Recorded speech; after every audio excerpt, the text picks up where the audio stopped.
Bueno, muy buenas noches para todos. Espero que se encuentren muy bien.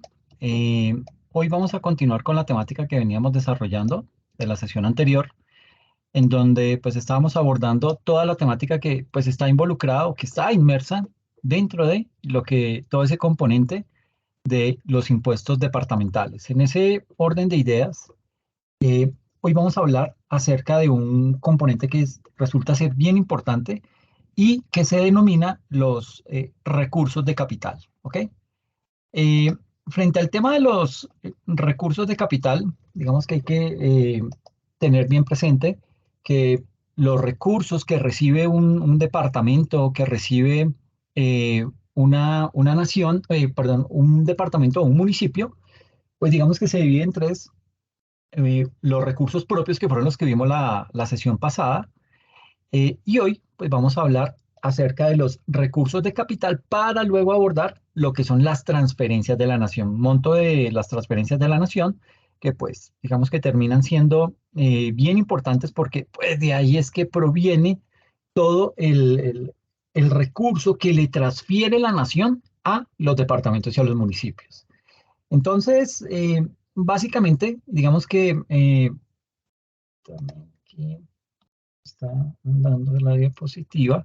Entonces, básicamente, esa, eh, básicamente esos recursos de capital, digamos que tienen un componente bien importante. Y digamos que en esa parte, esos ingresos provenientes de los recursos de capital es lo que vamos a empezar a indagar. Entonces, mm, digamos que estos recursos de capital eh, corresponden a diferentes tipos de ingreso que, y valga la redundancia, le ingresan o que le entran a la entidad territorial, pero que tienen una característica muy importante, no son recurrentes, ¿ok?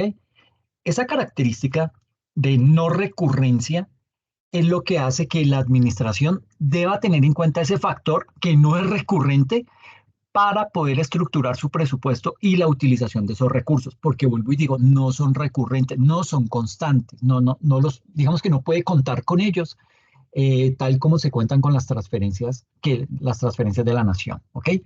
Eh, Algunos de estos tipos de recursos son de destinación específica, pero otros son de libre destinación. Depende mucho de eso, si son de destinación específica o si son de libre destinación, depende básicamente de su origen.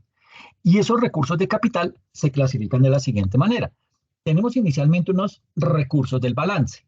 Esos recursos del balance, prendo acá, estos recursos del balance, digamos que son aquellos que sobraron del año anterior. Ese remanente que le quedó en el presupuesto por ejecutar hace parte de estos recursos del balance. Por ejemplo, mm, por ingresos que se habían presupuestado y no se comprometieron, es decir, no se utilizaron o que no se esperaba que ingresaran, ¿sí? En ese caso, si el ingreso originalmente correspondía a una destinación específica, esa destinación se debe mantener para la siguiente vigencia, ¿ok? Viene también lo que son los recursos del crédito. Y sí, señor, tal cual como lo veíamos a nivel nacional o en la primera sesión, en la segunda sesión, eh, así como se endeuda la nación, se endeuda el departamento y se endeuda el municipio, ¿ok? Estos recursos del crédito corresponden a esos ingresos que le llegan al departamento o al municipio por cuenta de un crédito. Y ese crédito puede ser interno, es decir, un crédito que ese departamento o ese municipio le solicita a una entidad territorial, que esa entidad territorial le solicita a un prestamista en el país, puede ser el sector financiero, ¿ok? O puede ser de carácter externo, es decir, que es otorgado por prestamistas extranjeros, ¿ok? Ese tipo de recursos podría considerarse de libre destinación. Esos recursos que se obtienen vía recursos del crédito. Y la ley establece que debe destinarse esos recursos del crédito para qué? Para inversión, pero no señala un sector en particular. Entonces, digamos que ahí puede haber malos manejos, ¿sí? No sé si recuerdan lo que pasó con los famosos bonos de agua de Carrasquilla, que muchos municipios se endeudaron con eso, pero es básicamente porque este tipo de ingreso o ese tipo de recurso con el que cuentan los territorios, pues digamos que no tiene una legislación que le indique hacia qué debe dirigir ese tipo de dineros, ¿ok? Viene también lo que son los rendimientos financieros.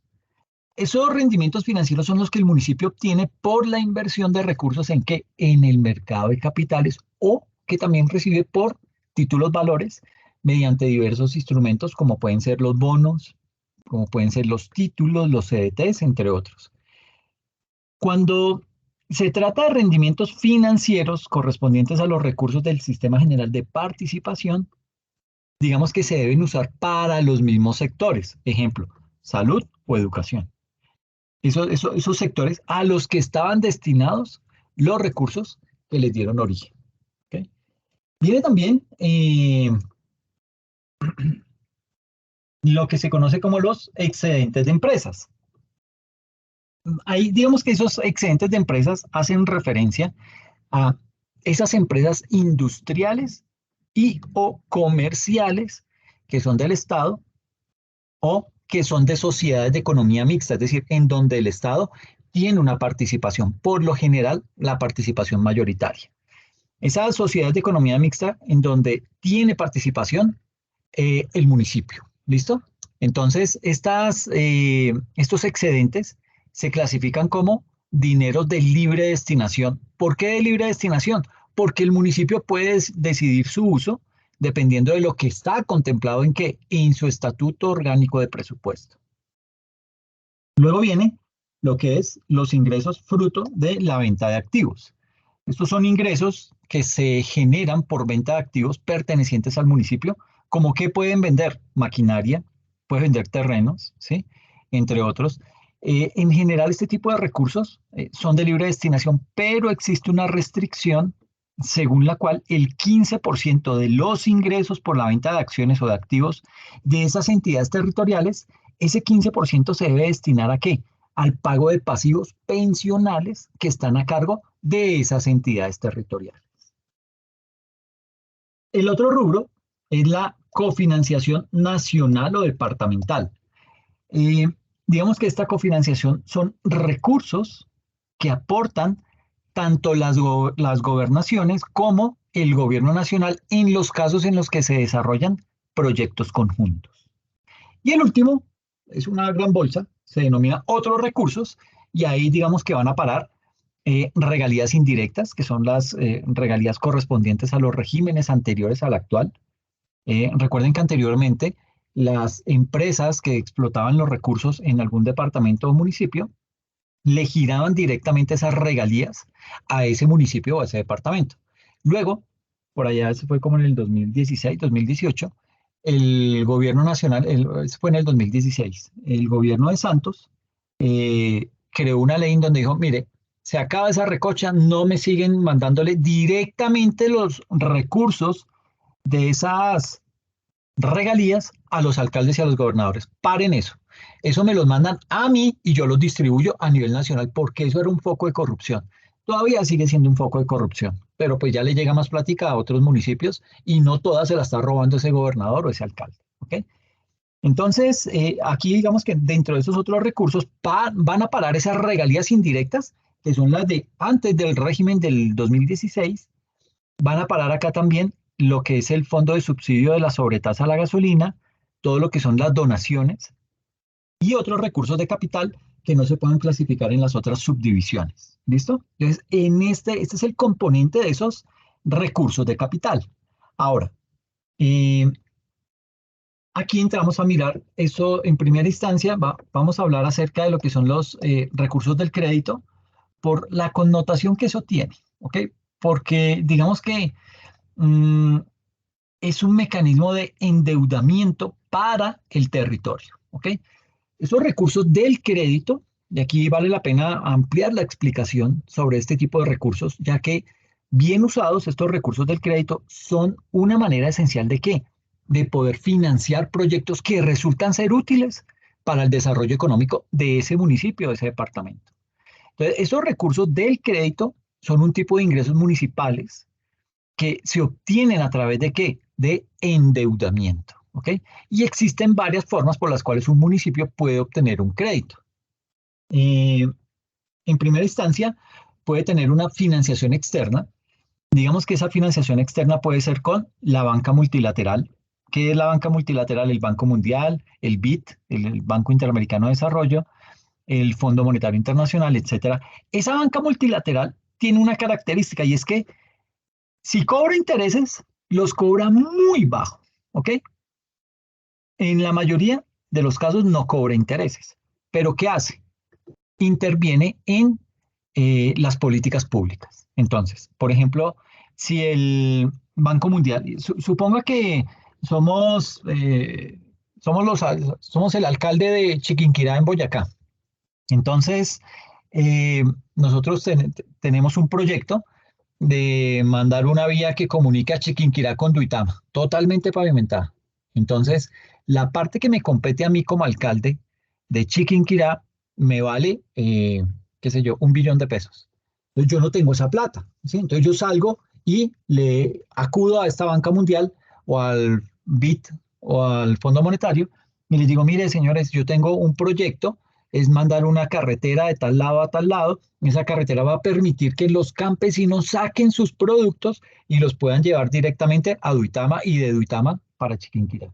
Yo no sé si queda cerquita, queda lejos, no tengo ni idea. Pero bueno, en ese orden de ideas, entonces, el, esta banca multilateral, ¿qué hace? Analiza el proyecto y le dice al alcalde, ok, bueno, bien, me parece bien, está muy chévere el proyecto, lo felicito, muy organizado, muy bien estructurado, pero yo necesito, usted sabe que yo opero con recursos que me dan los países más ricos. Entonces, yo le tengo que rendir cuentas a ellos. Yo no puedo coger esta plata y hacer fiestas con esto, sino que yo tengo que responderles a ellos y sobre todo garantizar que voy a recuperar ese préstamo. Entonces, en aras de eso, pues, ¿cómo me piensa usted pagar ese 1 billón de pesos?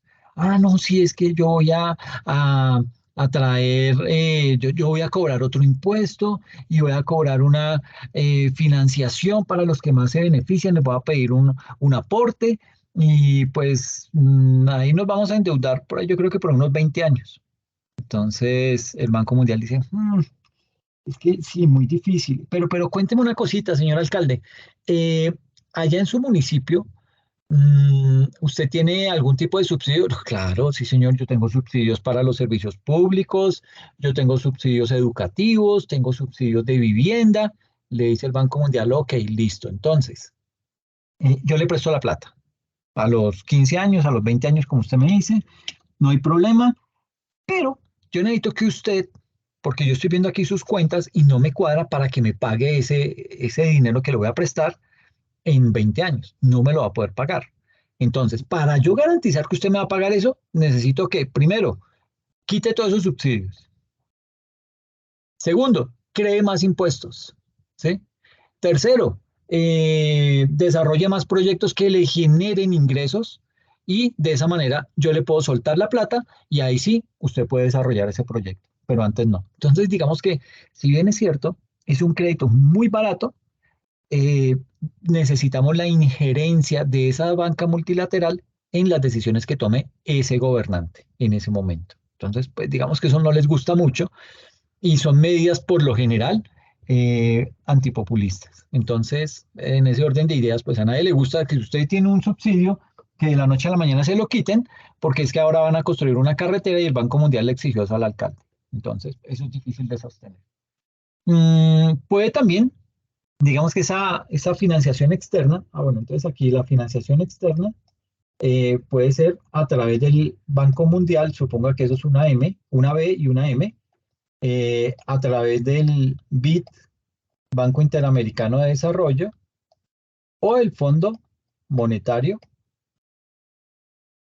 Internacional. ¿Listo? Entonces, eso es lo que se conoce como banca multilateral. Pero aparte de la banca multilateral, también uno puede acudir a lo que es la banca bilateral. ¿Qué es la banca bilateral?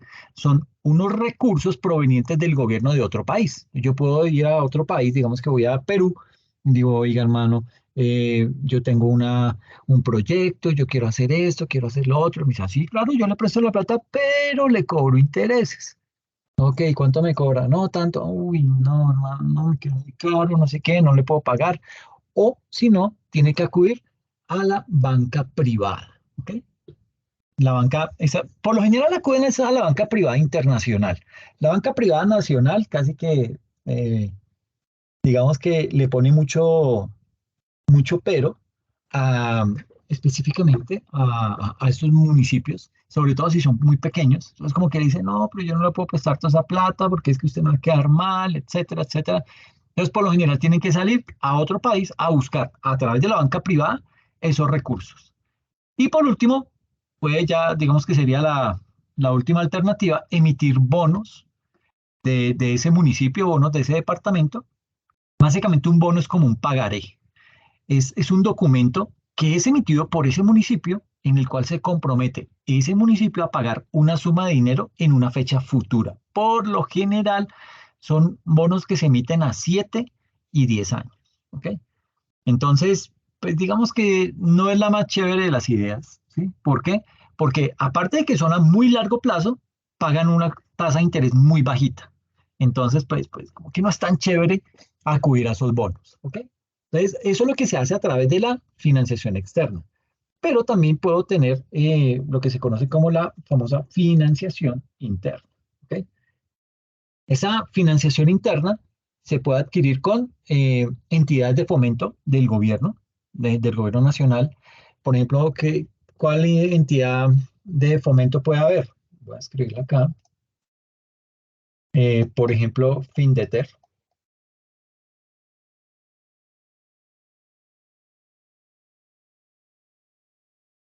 Escribir con mouse es horrible. Puede ser Findeter, puede ser Fonade, ¿sí? Con cualquiera de esas, ellos sacan digamos, esto es lo que se conoce como la banca de segundo piso, estas entidades. Findeter, Fonade, todo esto.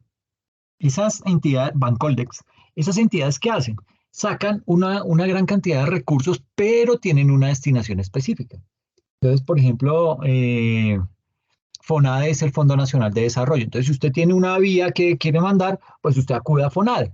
Si es de pronto un tema de de desarrollo territorial que quieren montar un acueducto, un sistema de alcantarillado, pues acude a Findeter. Y estas entidades tienen unas líneas de crédito a muy bajo precio y a muy baja tasa de interés. Y de esta manera, pues digamos que esos municipios y departamentos pueden acudir a estos fondos sin ningún problema. ¿Ok? Y la tasa no es tan alta, es muy, muy, muy baja y sirve para ese tipo de proyectos. También aquí puede acudir a esa financiación interna, unos bonos, y también se puede acudir a la banca nacional desde esta financiación interna. ¿Ok? Y viene una que es muy polémica, que es la famosa vigencia futura. Esa vigencia futura, digamos que mmm, aquí dentro de esa vigencia futura existe un instrumento que no es propiamente catalogado como deuda, pero sí constituye un compromiso de, de los recursos de ese municipio en el futuro. ¿Ok?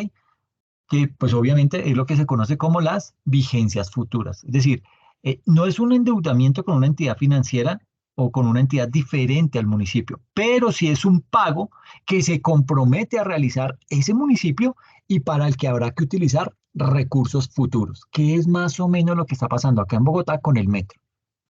Entonces, por lo general, digamos que la norma o las buenas prácticas indican que si usted como alcalde se quiere endeudar a través de una vigencia futura, lo hace a través de, digamos que por el lapso de su periodo de gobierno, ¿sí?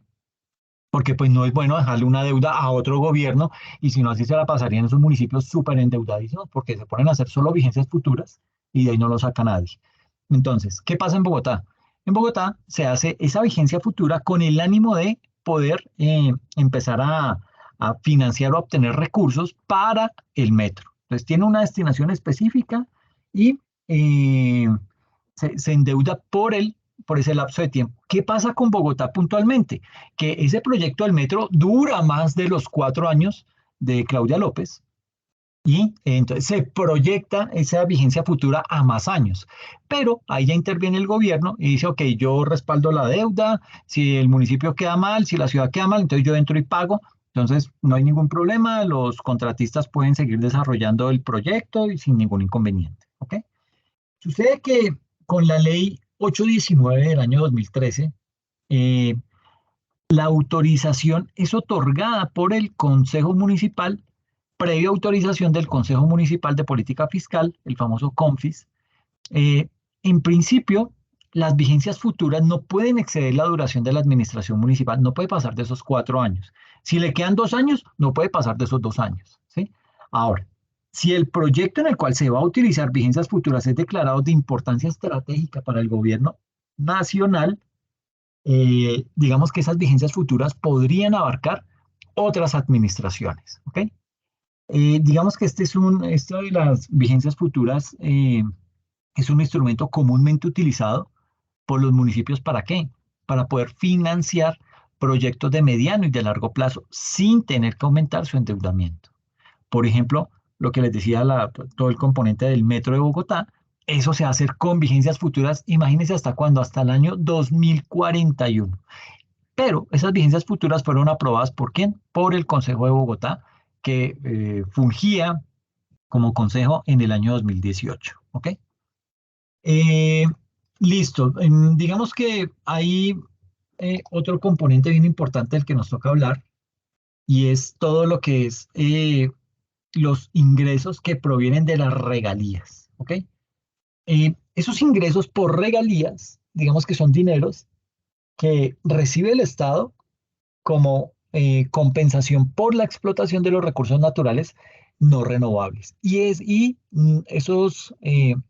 Esas regalías no forman parte del presupuesto general de la nación ni del sistema general de participaciones. Eh, digamos que más adelante vamos a explicar lo que es la distribución de esos recursos entre sectores y tipos de municipios. Entonces, ese presupuesto de regalías, digamos que es un presupuesto que es independiente, es un presupuesto que tiene una periodicidad bienal, o sea, por 2 años, ¿sí? Y consiste en una distribución regional de los recursos por medio de asignaciones desde la nación. ¿Ok?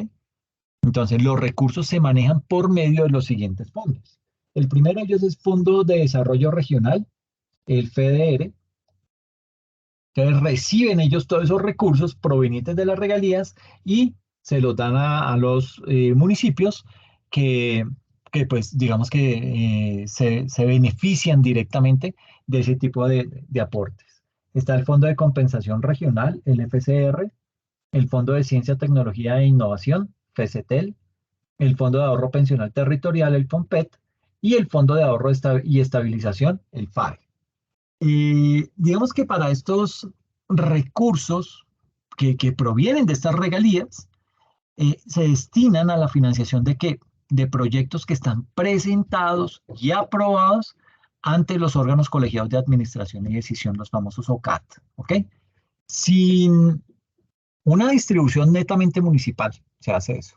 Ahora, hay unos municipios que son, llamémoslo, productores de recursos naturales no renovables, o hay unos municipios con puertos marítimos y fluviales por los cuales se transportan los recursos naturales que hemos hablado y que reciben una serie de asignaciones directas. Entonces, también hay asignaciones específicas que son las que se hacen a los municipios más pobres del país, ¿sí?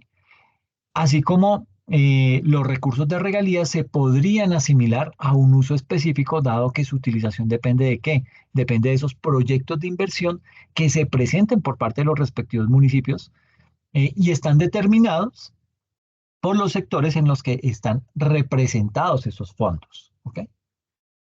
Mm, y digamos que eso es lo que tiene que ver con todo el componente de ingresos. Ahora, miremos qué pasa con los gastos, es decir, cómo se gasta esa plática. Entonces, básicamente, eh, digamos que una vez entendidos los tipos de ingreso y su disponibilidad, se explica cuáles son los tipos de gastos en los que se pueden distribuir esos recursos que le llegan a ese municipio o a ese territorio.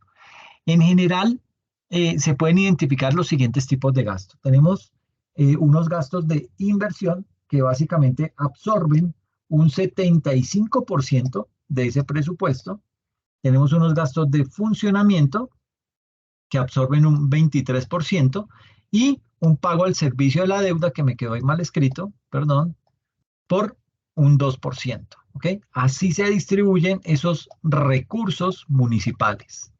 75% inversión, 23% funcionamiento y 2% como abono a la deuda que pueda llegar a tener ese municipio. ¿Listo? Esto es en promedio lo que se maneja. ¿Ok? Ahora, esos gastos se subdividen en unos gastos de funcionamiento, que digamos que esos gastos de funcionamiento son los que son, son ese tipo de gasto en el que se incurre ¿para qué? Para que ese municipio pueda cumplir con sus funciones. Por eso se llama de funcionamiento. Y aquí cabe resaltar que por ley, esos gastos de funcionamiento deben financiarse con ingresos corrientes de libre destinación. Dicho esto, se pueden clasificar en los siguientes tipos. Tenemos dentro de esos gastos de funcionamiento gastos de personal, que pues como lo indica su nombre son los correspondientes al pago de las personas que están empleadas por el municipio. Tenemos unos gastos generales, que son en los que se incurre por la compra o por el alquiler de bienes y servicios que necesariamente requiere la administración municipal para poder cumplir con sus funciones. Y algunos ejemplos son, por ejemplo, compra de papelería, arrendamiento de oficinas, contratación de servicios generales, etcétera, etcétera. Y también tenemos lo que son las famosas transferencias. Por transferencias se entiende que son aquellos recursos que se transfieren desde la administración central a otro tipo de entidades para su funcionamiento. En algunas ocasiones, según lo que se dé por mandato legal, se podrían hacer transferencias a entidades no públicas. Digamos que en ese rubro se incluyen, por ejemplo, lo que son las transferencias realizadas para funcionamiento de entes de control a nivel municipal, lo que tiene que ver con las contralorías, las veedurías, ¿sí? Todo ese tipo de cosas, pues digamos que se pagan a través de esas transferencias realizadas. Eh, También digamos que ahí se paga gastos para el funcionamiento del consejo o las que realicen a empresas industriales y comerciales del estado en el municipio. También tenemos lo que son los gastos de inversión. Digamos que dentro de esta categoría de gastos de inversión se incluyen todos los recursos que de algún modo son económicamente productivos o causan algún beneficio a la administración. En ese orden de ideas, aquí en esos gastos de inversión se incluyen esos gastos que son destinados a generar riqueza o a mejorar el bienestar social. Y Profe, aquí sí, dime, qué pena. con ¿Usted dijo que los gastos de inversión causaban qué? los gastos, estos gastos de inversión, Sí. el que estamos hablando, listo. Estos gastos de inversión, básicamente, digamos que son, digamos que causan un beneficio a la administración. Es decir, yo invierto y eso me va a retribuir a mí como administración, me va a generar un beneficio. Entonces, dentro de esos gastos de administración, incluimos aquellos gastos que están destinados a qué? A generar riqueza o a generar o a mejorar el bienestar social de esa población, de ese municipio. Y aquí, digamos que dentro de estos gastos de inversión, eh, hay que tener presente que para efectos del presupuesto que elabora ese municipio, la inversión no se entiende necesariamente como como ese concepto que tenemos en nuestra cabeza, que es inversión como esa acumulación de capital, que es como la entienden los economistas. En este contexto, ese rubro de inversión se refiere más a gastos en bienes, pero en bienes perdurables, es decir, en tema de infraestructura social, ¿sí? En colegios, en mejora hospitales, en vías, ¿sí? Eso es gasto en bienes perdurables, ¿sí? Y todo aquello que se denomina gasto social, que digamos que por gasto social se entiende que es aquel gasto, eh, digamos que tiene un objetivo importante que es la solución de las necesidades básicas. sobre todo necesidades básicas insatisfechas.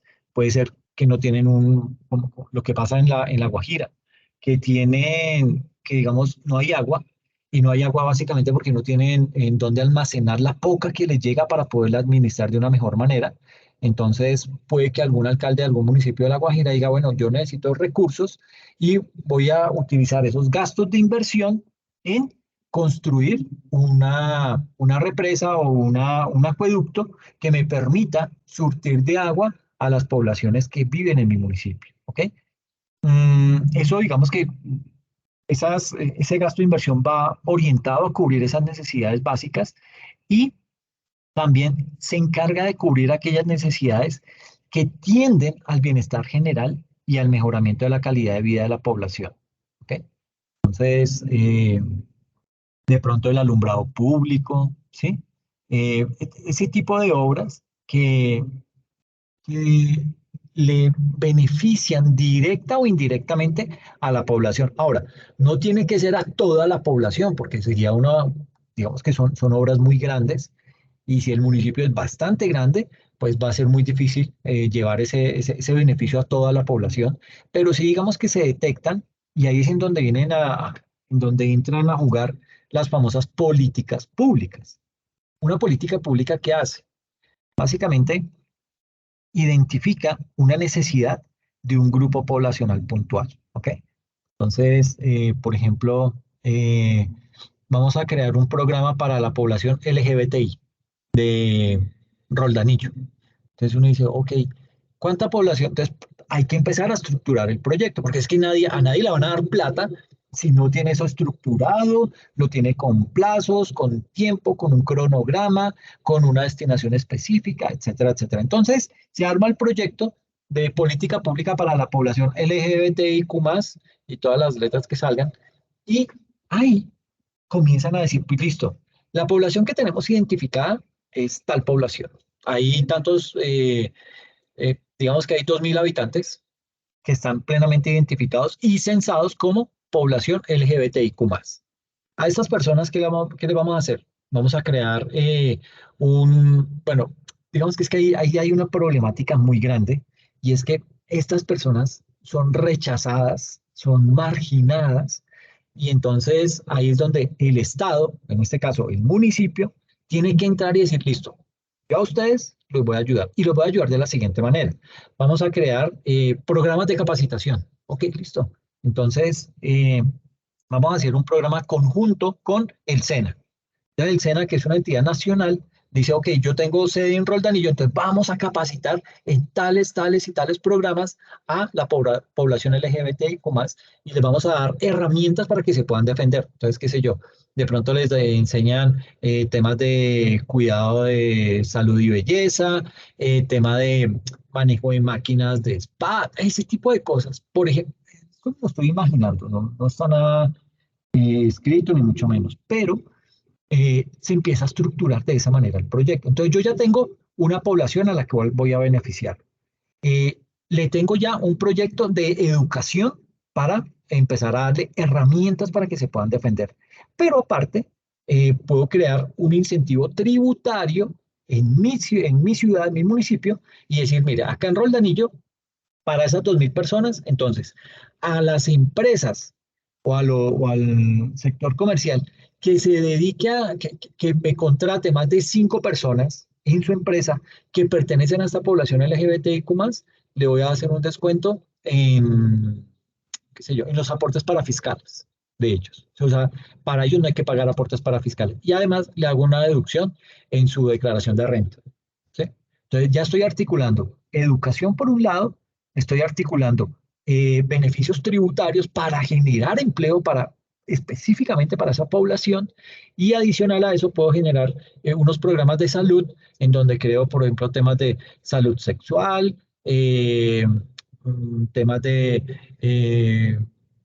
qué sé yo, cuidados y todo este tipo de cosas para personas que de pronto tengan algún tipo de enfermedad y ese tipo de cosas. Entonces, de pronto crear un beneficio para temas de medicamentos, de cirugías de alto costo. Entonces ya ahí articulo varios sectores de mi municipio y eso queda enmarcado dentro de esa política pública. Entonces, mire que estoy creando un proyecto puntual denominado Política Pública para la Población LGBTIQ+, en Roldanillo, y ese proyecto está estructurado y digamos que le apunta a varios frentes, a nivel de empleo, a nivel de beneficios para las empresas, a nivel de beneficios en salud y a nivel de educación. Podríamos meter otras cosas como de pronto financiamiento para emprendimientos que ellos quieran, ¿sí? De pronto quieren emprender una empresa, un negocio, una idea de negocio. Entonces, vamos a crear un rubro en donde les vamos a tener ese tipo de eh, aportes para que aquellas personas que quieran puedan acudir a ellos, pero específicamente para esa población. Entonces, eso es lo que hace una política pública, identifica un foco, identifica una situación puntual, puede ser un problema, puede ser una población en estado de vulnerabilidad, lo que sea. Y sobre ellos se empiezan a articular una serie de acciones que permiten generar y llevar a esa población una serie de beneficios y de ayudas. Entonces, no sé si te di respuesta con el tema de estos gastos de inversión. Sí, profe. Sí, ok, bien, Patricia. Entonces, ya hemos hablado entonces de los gastos de funcionamiento y de los gastos de inversión. Nos falta lo que son los gastos relacionados con el servicio de la deuda. Vuelvo y digo, un municipio se puede endeudar, pero no significa que se vaya a estar endeudando por siempre. Así como controlan a la nación, el Comité Autónomo de la Regla Fiscal que le dice, no, señor presidente, no te me vas a endeudar en más del 2% del PIB, perdón. Entonces, en ese orden de ideas, el gobierno ya sabe que no puede hacer planes de ir a buscar y decir, no, me voy a endeudar en tantos eh, cientos de billones de pesos porque es que los necesito. No, usted no puede seguirse endeudando porque tenemos un tope, un límite a nivel de deuda que no podemos superar. Por ende, esa regla que existe a nivel nacional también existe a nivel municipal. Entonces, digamos que dentro de este grupo de los gastos relacionados con el servicio de la deuda, estos gastos son mediante los cuales se atiende ese endeudamiento que tiene ese municipio. Recuerden que puede ser un endeudamiento interno o externo. Y aquí se incluyen el pago de capital, el pago de intereses y todos los pagos que estén relacionados con el cumplimiento de esa obligación adquirida. ¿Listo?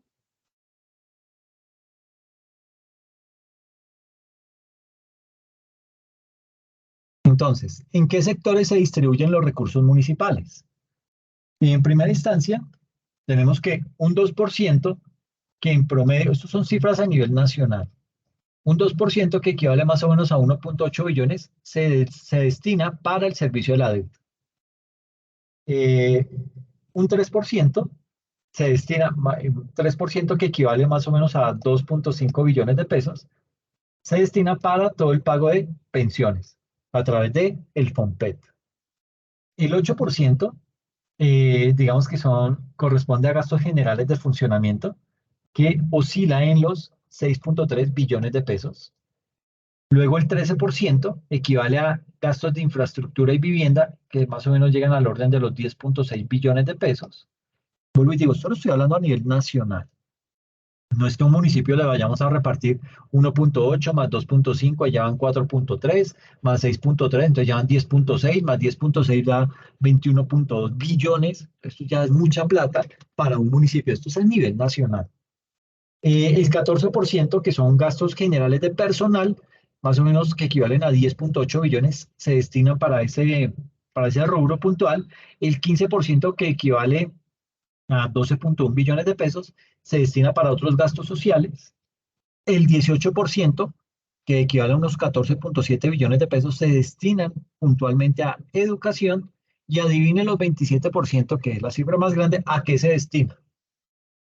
A salud. 20,5 billones de pesos son destinados a salud. Y la sola deuda que tienen las EPS con las IPS, que son las que realmente prestan el servicio, asciende a 27 billones de pesos. Imagínense, se le mandan 20,5 billones a nivel nacional y las famosas EPS le están debiendo a las IPS 27 billones de pesos. Y todavía pensamos o todavía nos quieren hacer creer que ese sistema que tenemos hoy en día es el mejor y no cumple todas las condiciones para ser catalogado como el mejor sistema de el mejor sistema de salud. ¿Por qué? Porque básicamente los dineros, los recursos que le está pagando el Estado a las EPS no le están llegando a los que verdaderamente están prestando el servicio de salud. Entonces, este es un tema crítico, un tema que obviamente aquí se pisan muchos callos y sobre todo callos poderosos. Entonces, pues digamos que todo eso tiene su gran talanquera a nivel del Congreso, hacen una serie de lobbies en donde pues básicamente se encargan de ponerle trabas para que ese proyecto salga adelante. Pero es precisamente por la gran cantidad de recursos que reciben esas EPS y que pues básicamente han estado malgastando esos recursos. Tal y como lo dice el gobierno nacional, pues sí, digamos que si no se intervienen las EPS, pues el problema va a seguir y en 6 meses se van a reventar, ¿sí? Entonces, esto hay que afrontarlo y pues habrá que ver qué voluntad política tienen los senadores y representantes a la Cámara que elegimos para poder sacar esto adelante. Entonces, digamos que de esta forma, tal y como lo tenemos ahí en la gráfica, en algunos sectores hay gastos que se incluyen dentro del rubro de inversión, pero que podrían entenderse en otros contextos como gastos de funcionamiento. Por ejemplo, en Bogotá, en el sector de educación, se incluyen los pagos de nómina a docentes dentro del rubro de inversión. ¿Ok? Digamos que hacen unas mezclas, unas jugadas, con el propósito de dejar más recursos para otras cosas, sobre todo para aquellos gastos de libre inversión. Y también es común que los pagos de contratistas se incluyan dentro de los rubros de inversión, así estén relacionados con el funcionamiento de las entidades. Mire que hay truquitos ahí para desviar los recursos. Así, son de utilidad limitada indicadores como la relación entre los gastos de inversión y los gastos de funcionamiento de las entidades, ya que esto no refleja con una exactitud mayor el gasto efectivamente realizado en los elementos que definen lo que es la inversión pública. Incluso algunas entidades llaman a este tipo de gastos inversión operativa. Por esa razón, esta gráfica de gasto hace una distinción por sector, no por tipo de gasto, sino por sector, ¿ok? Para tener una magnitud de pues, en qué se invierten esos recursos, como para que sepamos en qué nos estamos gastando más la plata de esos municipios. Y así funciona a nivel nacional. ¿Ok? Bueno, yo creo que por hoy dejamos hasta acá porque tengo que terminar de calificar para poderles publicar las notas y que ustedes también sepan pues cómo les pone el corte y todo esto para que pues puedan ir haciendo cuentas de cuánto necesitan para el segundo corte y si quedan eximidos o si les toca seguir estudiando para el tercer corte. ¿Listo? No sé si de pronto Vale, tienen profe. alguna, no sé si de pronto hay alguna inquietud, alguna duda al respecto. No, ¿Todo bien? sí, profe. Listo, Patricia. Entonces, pues nada, te agradezco mucho la asistencia y pues nos vemos dentro de 8 días, ¿ok? Vale, profe, gracias. Bueno, cuídate mucho, que estés bien. Gracias.